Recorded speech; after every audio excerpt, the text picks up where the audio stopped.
సోదరులారా, ప్రతి ఒక్కరూ మహా అంటే ఒక 10 నిమిషాలు లేదంటే 15 నిమిషాల్లో ఈ సభ ముగుస్తుంది.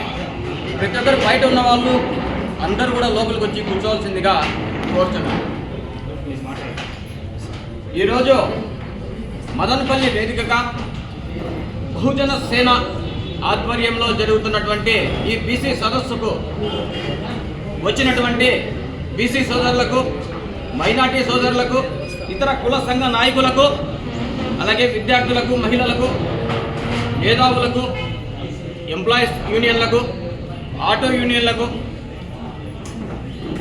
మేదర సంఘం నుంచి వచ్చినటువంటి మహిళలకు, అలాగే వీవర్స్ చేనేత సంఘాల నుంచి వచ్చిన వారికి, ప్రతి ఒక్క యూనియన్ వాళ్ళకి పేరు పేరున ధన్యవాదాలు తెలియజేస్తూ, ముఖ్యంగా చందు గారికి నా ప్రత్యేక ధన్యవాదాలు తెలియజేస్తున్నాను.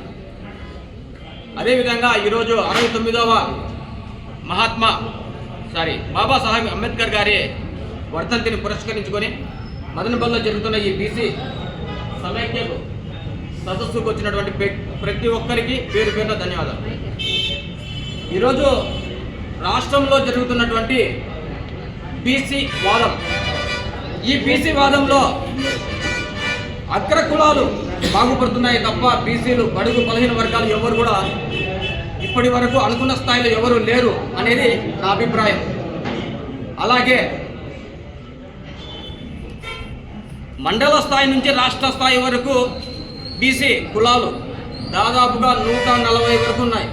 కానీ అధికారికంగా ఉన్నటువంటి 99, దాంట్లో 30,000కు తక్కువ ఉన్నటువంటి వారికి కార్పొరేషన్లు లేవు.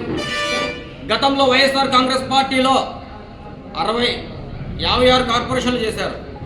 మరి వాటికి ఒక్క రూపాయి కూడా 5 సంవత్సరాల నిధులు వదలకుండా బీసీలను మోసం చేస్తూ వారికి ఉన్నటువంటి వడ్డేర్లకు కానీ లేదంటే మేదర్లకు వెదర్ బోర్డులు ఉన్నాయి, వాటిలో కూడా ఎక్కడే కానీ ఫిలప్ చేయకుండా ఒక్క రూపాయి నిధులు వదలకుండా బీసీలను మోసం చేస్తూ బీసీ కార్పొరేషన్కు నిధులు వదులుతున్నామని చెప్పి సబ్సిడీ లోన్లు కూడా చేయలేదు.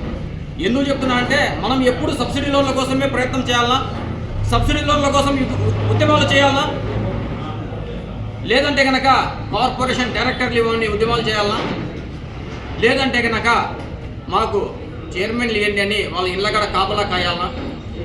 మనకి ఇచ్చేదానికి వాని అబ్బా సొమ్ము ఏమన్నా ఇస్తున్నారా? మనకేమన్నా ఎవరి సొమ్మిది? మనం ఎన్నుకోబడ్డటువంటి ఎమ్మెల్యే కానీ, ఎంపీ కానీ, లేదంటే ముఖ్యమంత్రి కానీ, లేదంటే ప్రధానమంత్రి కానీ మనం ఎన్నుకొని మన ఓటుతో మనం అధికారాన్ని ఇచ్చి వాళ్ళకి అధికారాన్ని ఇచ్చి కూర్చోబెట్టి వాళ్ళను మనము బానిసలుగా బ్రతుకుతున్నాం. మనం అధికారం వేసి వాళ్ళను కూర్చొని మనం బానిసలుగా బతుకుతూ మరి వాళ్ళ దగ్గరికి వెళ్ళి రాజ్యాధికారం కావాలని అడుగుతున్నాం. సోదరులారా, ఒక్కసారి ఆలోచించండి. బీసీ సోదరులారా, మళ్ళొక్కసారి ఆలోచించాల్సిన అవసరం ఉంది. వాళ్ళకు ఓటేసి మనం రాజ్యాధికారం కావాలని అడగడం ఏంటి? అసలు మీకు రాజ్యాధికారం అంటే ఏంటో తెలుసా? రాజ్యాధికారం అంటే నీ ఓటు నువ్వు వేసుకోవాలా, నీ ఓటు నువ్వు వేసుకొని నీ రాజ్యాధికారం నువ్వు సాధించుకోవాలా. నువ్వు ఎమ్మెల్యే కావాలా, నువ్వు ముఖ్యమంత్రి కావాలా, నువ్వు ప్రధానమంత్రి కావాలా. ఎంతసేపు ఉన్నా కూడా వార్డు మెంబర్లుగానో లేదంటే చైర్మన్లుగానో లేదంటే కనుక డైరెక్టర్లుగా అడగకూడదు. ఒక్కరోజు బతికినా బ్రతికే, 100 రోజులు బతికినా బ్రతికే, అది గుర్తుపెట్టుకోవాలి. ఎందుకంటే చరిత్రలో ఇప్పటికీ బాబాసాహెబ్ అంబేద్కర్ గారి గురించి కానీ, మహాత్మా జ్యోతిరావు పూలే గారి గురించి కానీ మనం ఎంతో గొప్పగా చెప్పుకుంటున్నాం. మరి వాళ్ళు రాసిన రాజ్యాంగాన్ని కానీ వాళ్ళు అనుసరించినటువంటి బానిసత్వాన్ని సంఖ్యలు ఎందుకు పెంచలేకున్నామని అడుగుతున్నాం మిమ్మల్ని. ఇప్పటికీ రిజర్వేషన్లు, స్థానిక సంస్థ ఎన్నికల్లో రిజర్వేషన్లు అడుగుతున్నాం. స్థానిక సంస్థ ఎన్నికల్లో రిజర్వేషన్ల కోసం దాదాపుగా 85 సంవత్సరాలుగా మనం పోరాడుతూనే ఉన్నాం. అంతకు ముందు కూడా మనకు రిజర్వేషన్ ఉంది, ఆ రిజర్వేషన్ కూడా మనకు అమలు కాలేదు. తర్వాత బ్రిటిష్ కాలంలో కులగణన చేశారు, అప్పటికి కూడా రిజర్వేషన్ ఉంది. కానీ అప్పుడేమన్నా ఎవరైనా కానీ ఎమ్మెల్యే కానీ ఎంపీ కానీ ఎవరైనా అయినారా? ఒక అగ్రకులాలు తప్ప. మరి ఇప్పటికీ కూడా అదే రిజర్వేషన్ కోసం పోరాడుతున్నాం. ఎక్కడ న్యాయం? అసలు మనకేమన్నా విద్య అందుతుందా? మనకు విద్య పైన మనకేమన్నా అవగాహన ఉందా? ఇప్పటికి కూడా 10th క్లాస్ ఇంటర్మీడియట్ డిగ్రీనా చదివేసి ఏదో ఉద్యోగం కోసం పరిగెడుతున్నాం. ఏం ఉద్యోగం చేయకుండా చచ్చిపోతామా? రాజకీయం చేయలేమా? ఎందుకు చేయలేం రాజకీయం? మనకున్నది ఏంటి, వాళ్ళకు లేనిది ఏంటి? మనకు అసలు ఏం లేదు. రాజ్యాధికారం కావాలంటున్నాం, ఓటు హక్కు లేదా మీకు? ఇంకా అంతకంటే బలమైనటువంటి ఏదైనా వేరే ఏమైనా ఆయుధం కావాలా? అయితే స్థానిక సంస్థ ఎన్నికల్లో 34% రిజర్వేషన్ ఉంది. ఈ రిజర్వేషన్ ఏ ఒక్క జిల్లాలో కానీ ఎక్కడే కానీ నగరంలో కానీ ఎవరు కూడా మనకు దాన్ని అనుసరించడం లేదు, దాన్ని అమలు చేయడం లేదు. ఎందుకు చేయడం లేదంటే నగర సంస్థల్లో మనకు 34% రిజర్వేషన్ కల్పిస్తే ఆ డివిజన్ల ప్రకారం మనకు రిజర్వేషన్ కల్పించాలి. అంటే ఒకవేళ 50 డివిజన్లు ఉన్నాయనుకోండి, మనకు దాదాపుగా బీసీ రిజర్వేషన్ పైన 34% అంటే దాదాపు 17-18 సీట్లు రావాలి. ఎవరికైనా ఇస్తున్నారా? ఏ ఒక్కరికి కూడా ఇవ్వడం లేదు. ఏదో 3-4 సీట్లు ఇచ్చి మమ అనిపిస్తున్నారు. మరి రిజర్వేషన్ కోసం ఎక్కడికో వెళ్ళి ఫైట్ చేస్తూ ఉంటున్నాం. స్థానిక సంస్థ ఎన్నికల్లోనే మనము సాధించుకోలేకున్నాం. అలాగే ఇప్పుడు ముస్లిం సోదరులు ఇక్కడికి వచ్చారు కాబట్టి మైనార్టీ సోదరులు చెప్తున్నాను వాళ్ళకు, మీకు రాజశేఖర రెడ్డి గారు అప్పుడు 4% రిజర్వేషన్ కల్పించారు. మీరు జనాభా దామాష ప్రకారం మీరు 4% రిజర్వేషన్ కల్పిస్తే మీరు ఉన్నటువంటి ఆ ఏరియాలో కానీ, మండలంలో కానీ, నగరంలో కానీ, జిల్లాలో కానీ మీకు ఎంత రావాలనేది ఒక్కసారి ఆలోచించండి. 4 సీట్లు రావాలి దాదాపు మీరున్నటువంటి జనాభా దామాష ప్రకారం. ఈ 4 సీట్లను కూడా బీసీ రిజర్వేషన్లో కలుపుతున్నారు. అంటే మీరు బీసీలు కాదు అనొచ్చు, బీసీలకు స్థానిక సంస్థ ఎన్నికలు 34% ఉంటా, మళ్ళీ మీ 4% ఎందుకు కలపరు? ఈ 34%లో ఎందుకు పొందుపరుస్తున్నారు? అంటే మనకు నష్టం జరుగుతుందా లేదా? 34 ప్లస్ ఒక 4 38% రిజర్వేషన్ స్థానిక సంస్థ ఎన్నికల్లో ఇవ్వాలి. ఇవ్వకుండా 5-6 ఇచ్చి మీ రిజర్వేషన్ ముస్లింకి ఇస్తున్నామని వాళ్ళే పాటపడుతున్నారు, మనల్ని మోసం చేస్తున్నారు.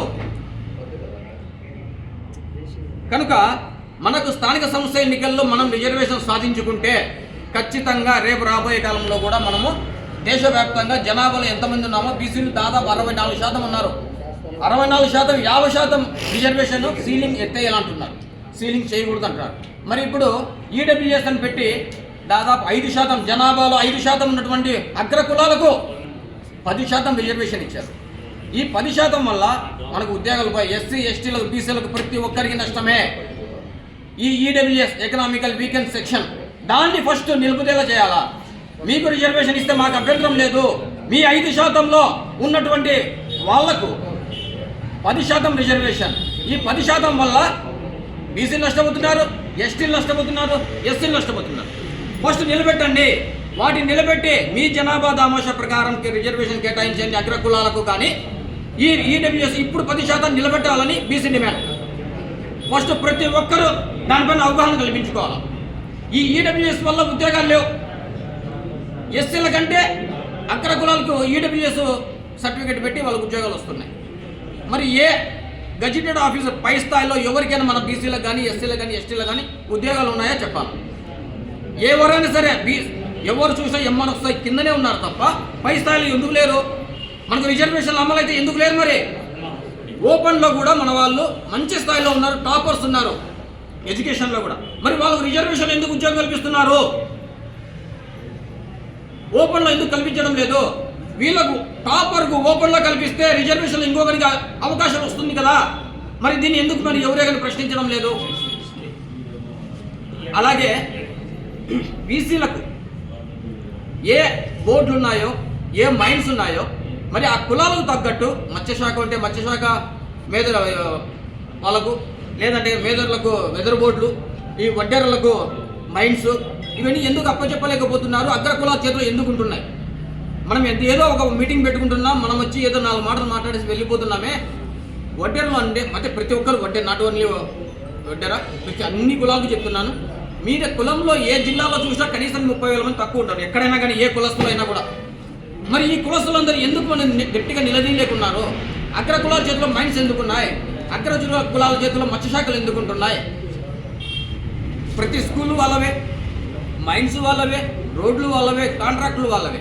మరి ఎంతసేపు మనం రిజర్వేషన్ కోసం మమ్మల్ని డైవర్ట్ చేసి రిజర్వేషన్ కోసం మీరు పోరాడండి, మీరు రిజర్వేషన్ అంటూ చచ్చిపోండి, మేము మాత్రం మా కులాలను అభివృద్ధి చేసుకుంటాం, మేము ఓసీలలో ఉంటాం, ఎమ్మెల్యేలు అవుతాం, మా కొడుకులకు ఎమ్మెల్యేలు అవుతాం, ఒక్కసారి ఎమ్మెల్యే అయితే 500 కోట్లు దాటిపోతాం, వారసత్వంగా మేము రాజకీయం చేస్తాం, మీరు మా బానిసలే అంటున్నారు.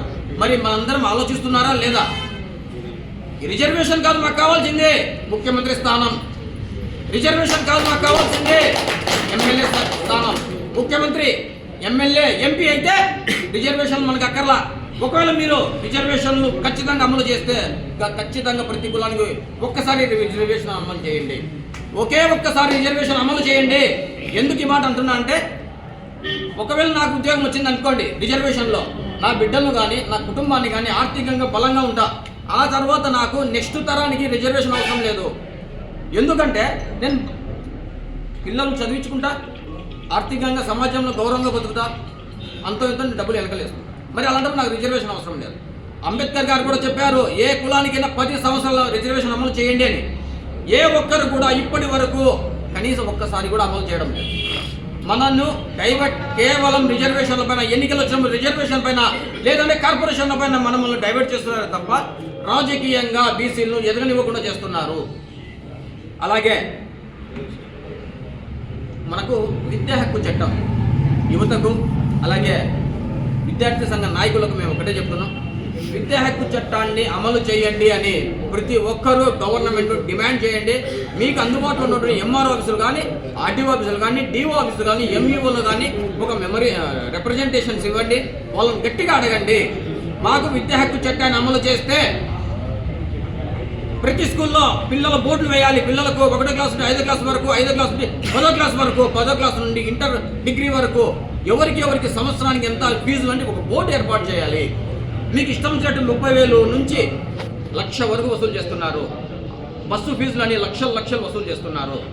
ఒక సంవత్సరం అయిపోవాలంటే దాదాపు ₹1,00,000 ప్రైవేట్ స్కూల్, కార్పొరేట్ స్కూళ్ళలో అవుతుంది. మరి వీటిపైన ఎందుకు ప్రభుత్వం చర్యలు తీసుకోలేకుంది? మా డబ్బు మా చదువు కోసము మేము లక్షలు ఖర్చు పెట్టి మా జీవితాలు త్యాగం చేయాలా? త్యాగం చేసి మా ఉద్యోగాలు మేము చేసి కూలి పనులు చేసుకొని మేము పిల్లల్ని చదివిస్తే మీరు ఉద్యోగాలు ఇస్తున్నారా?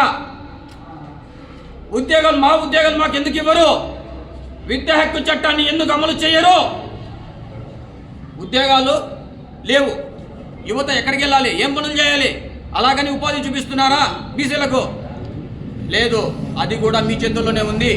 ఏ మైన్స్ కానీ కాంట్రాక్టులు కానీ రాజకీయంగా వాళ్ళు ఉద్యోగాలు చేస్తూ మళ్ళీ ఉద్యోగాలు చేయకుండా కాంట్రాక్టులు రాజకీయాలు చేస్తే డబ్బులు సంపాదించి కోట్ల రూపాయలు వెనకలేస్తున్నారు. తరతరాలు వాళ్ళే రాజకీయాలు చేయాలి, బీసీలు బానిసత్వం చేయాలని శాసిస్తున్నారు. కాబట్టి ఇప్పటికైనా మనం ఒక్కసారి ఆలోచించండి. ఒకే ఒక్కసారి రేపు 2029లో జరిగే ఎలక్షన్లలో బీసీ ఎక్కడ నిలబడితే అక్కడ ఓటు వేయండి. అది ఏ నియోజకవర్గమైనా కానివ్వండి. బీసీ నిలబడితే బీసీకి ఓటు వేయండి. 500, 1000 రూపాయలు డబ్బులు తీసుకోవద్దు. వాళ్ళు 2,000 రూపాయలు మనకు 1000 రూపాయలు ఇచ్చి మనల్ని కొనుక్కుంటున్నారు. అది 365 రోజులకు మన సంవత్సరానికి ఎంత పని చేస్తాం, ఎంత సంపాదిస్తాం, డైలీ మన వేతనం ఎంత, కూలి పనికి వెళ్ళినా కూడా మనం మరి వాళ్ళు ఇచ్చే 2,000 కోసం ఎందుకు మనము ఆశపడుతున్నాం? ఆ 2,000తో నువ్వేమన్నా జీవితకాలం బతికేస్తావా? లేదంటే కోట్లు ఏమి సంపాదిస్తావా? ఇల్లు కడతావా? భూములు కొంటావా? నీ ఓటు నువ్వు అమ్ముకుంటున్నావు. కాబట్టి వాళ్ళని మనం ప్రశ్నించలేకున్నాం. వాళ్ళని ప్రశ్నించాలంటే బ్రదర్ చెప్పారు, ఓటేస్తున్నాం, మనం ఓటేస్తున్నాం, నిన్ను ముఖ్యమంత్రిని చేస్తున్నామని. ఓటు వేసి మన వ్యక్తిని మనం పార్లమెంటుకో అసెంబ్లీకో పంపించి అక్కడ కూర్చోబెట్టి అప్పుడు ప్రశ్నించాలి. మనం రిజర్వేషన్ కోసం కాదు కొట్లాడాల్సింది. మనకు కావాల్సింది మన హక్కులు. మన జనాభా దామాష ప్రకారం మాకు రిజర్వేషన్ కల్పించండి. అలాగే అగ్ర కులాలకు కూడా ఫస్ట్ ఈడబ్ల్యూఎస్ని నిలబెట్టాలని కూడా ప్రభుత్వాన్ని మదనపల్లి వేదిక చేసుకొని ఇక్కడి నుంచి డిమాండ్ చేస్తున్నాం. విద్యా హక్కు చట్టాన్ని అమలు చేయాలి. 34% రిజర్వేషన్ ప్లస్ మైనార్టీ 4% రిజర్వేషన్ కలిపి స్థానిక ఎన్నికల్లో అమలు చేయాలి. అదేవిధంగా మాకు జనాభా దామాష ప్రకారం ఎమ్మెల్యే సీట్లు కేటాయించాలి. లేదంటే కన్నా ప్రజా ఉద్యమం, బీసీ ఉద్యమం, ప్రజా సంఘాల ఉద్యమం, కుల సంఘాల ఉద్యమాలు మళ్ళీ స్టార్ట్ చేస్తామని ఈ సందర్భంగా తెలియజేస్తూ ఈ అవకాశం ఇచ్చినటువంటి ప్రతి ఒక్కరికి, పెద్దలకు, తోటి సమానులకు, కుల సంఘ నాయకులకు, విద్యావంతులకు ప్రతి ఒక్కరి పేరు ధన్యవాదాలు తెలియజేస్తూ సెలవు తీసుకుంటాం.